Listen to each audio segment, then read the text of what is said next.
mengerti dan memahami hal ini Bapak Ibu. Tidak secara kebetulan firman Tuhan hari ini membahas tentang orang-orang Majus dari timur.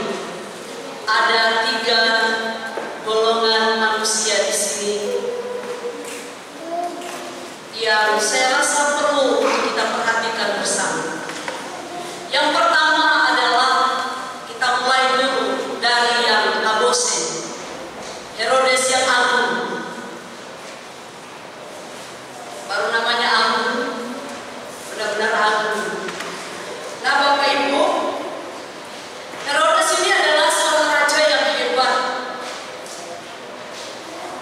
tapi dia juga seorang raja yang kejam. Dia membunuh istrinya, membunuh mertuanya, dan juga membunuh anaknya. Bagaimana sih Herodes? Ya kan? Tiga-tiganya dibunuh. Kalau orang lain mungkin masuk akal, ini siapa penerusnya kalau begitu? Dibunuh. Pernahkah kita berpikir kenapa dia melakukan pembunuhan ini? Masalahnya di sini, di hati.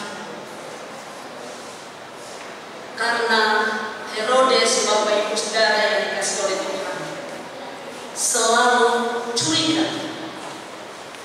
Dia curiga jangan sampai nanti anaknya akan merebut tahtanya. Padahal memang harus ada ahli waris.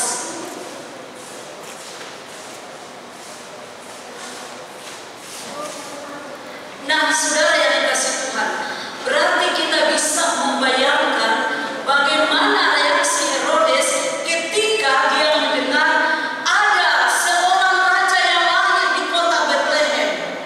Tambah panas nih. Mau nggak minum paracetamol? Keringat dingin, mungkin sebesar biji jagung Bapak Ibu. Tambah panas bos. Langsung ada saingan ini. Lalu Bapak Ibu yang dikasih oleh Tuhan, mari kita perhatikan pada ayat 3.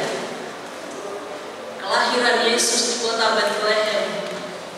Karena bos besar terkejut ya. Karena bos besar dikiranya, maka seluruh kota yang ada di Yerusalem atau seluruh masyarakat yang ada di kota Yerusalem juga mereka terkejut. Apakah benar Herodes itu terkejut? Saya rasa bukan cuma itu. Kita akan lihat dalam firman Tuhan ini, apa sebenarnya maksud dan tujuan dari Herodes ini. Ada sikap Herodes terhadap firman Tuhan. Yang pertama, tidak percaya. Tidak percaya. Masakan mungkin seorang raja besar, punya pengaruh yang besar, dia tidak tahu tentang berita kelahiran Tuhan Yesus di kota Bethlehem. Itu mustahil. Tapi Herodes tidak percaya.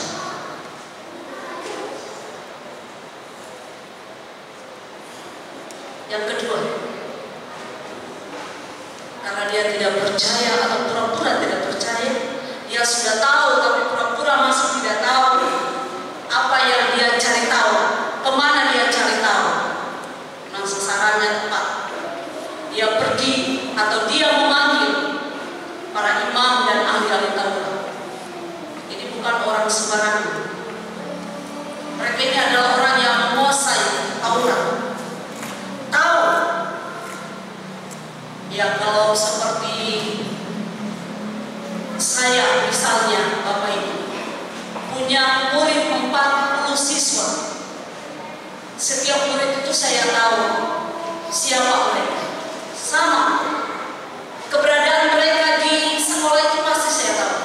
Sama seperti ini para ahli ini. Herodes memanggil mereka dan bertanya tentang kelahiran Tuhan Yesus itu pada ayat 4. Tapi rasa ingin tahu Herodes ini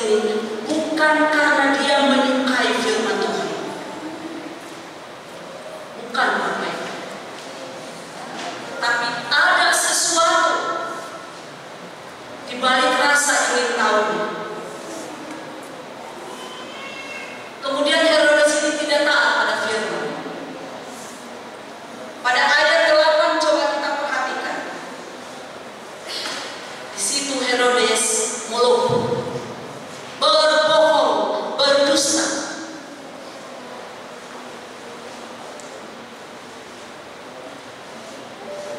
Masa seorang raja tidak tahu tentang berita yang besar? Dan lebih-lebih lagi Bapak Ibu, keinginannya untuk membunuh raja yang baru lahir itu. Ayat 13b. Dan pembunuhannya terhadap bayi-bayi di Bethlehem usia 2 tahun ke bawah. Itu ujungnya kejahatan yang dilakukan oleh Herodes. Saya mau menekankan ini supaya benar-benar kita mengerti dan memahami, sehingga kita tahu dengan sukacita tanpa beban kita bisa berkata, Tuhan, ini aku bawa dan berikan hidupku untuk kemuliaan nama-Mu.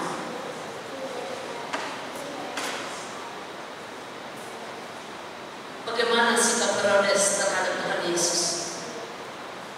Ia menganggap kelahiran Yesus sebagai ancaman bagi kepemerintahan, bagi kekuasaan. Jadi tidak usah orang heran kalau Herodes berusaha karena tidak menemukan bayi Yesus, dia melakukan pembunuhan massal terhadap bayi-bayi yang ada di Bethlehem. Ini golongan manusia yang pertama. Golongan manusia yang kedua adalah para imam dan ahli Taurat. Seperti yang saya bilang tadi, namanya juga ahli, pasti tahu tentang kitab Taurat, tahu tentang nubuatan kelahiran Yesus, tahu kenapa Yesus lahir dalam dunia.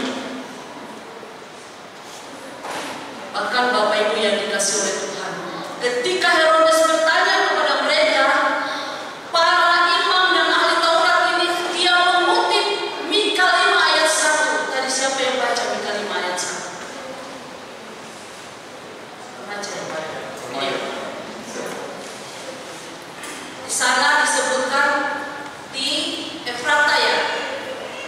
Ya. Kemudian yang terkecil.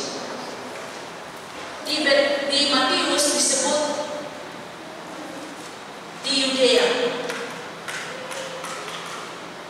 bukan yang terkecil. Saking hebatnya mereka itu.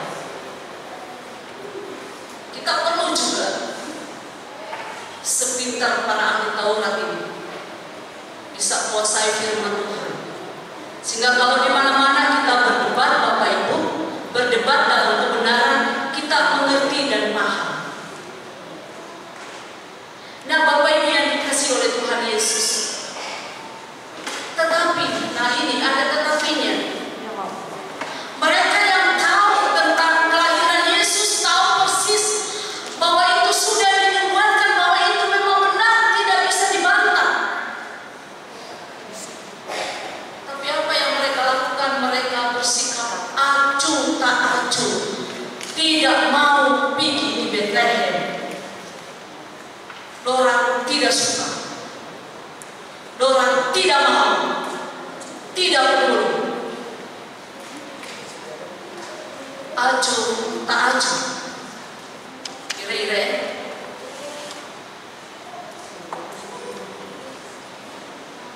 Jadi saya pernah punya teman Bapak Ibu yang dikasih Tuhan, dia mengeluh begini. Dia mengeluh tentang pacarnya. Saya so pergi di rumahnya, dia suruh saya pergi di rumahnya, saya so menyapu, saya so memasak, dalam hati saya suka pergi berbakti. Kebetulan juga hari Natal, pas libur dia pergi.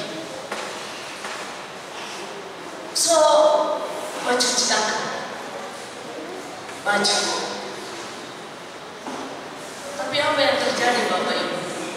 ternyata pacarnya ini terhadap dirinya acuh tak acuh.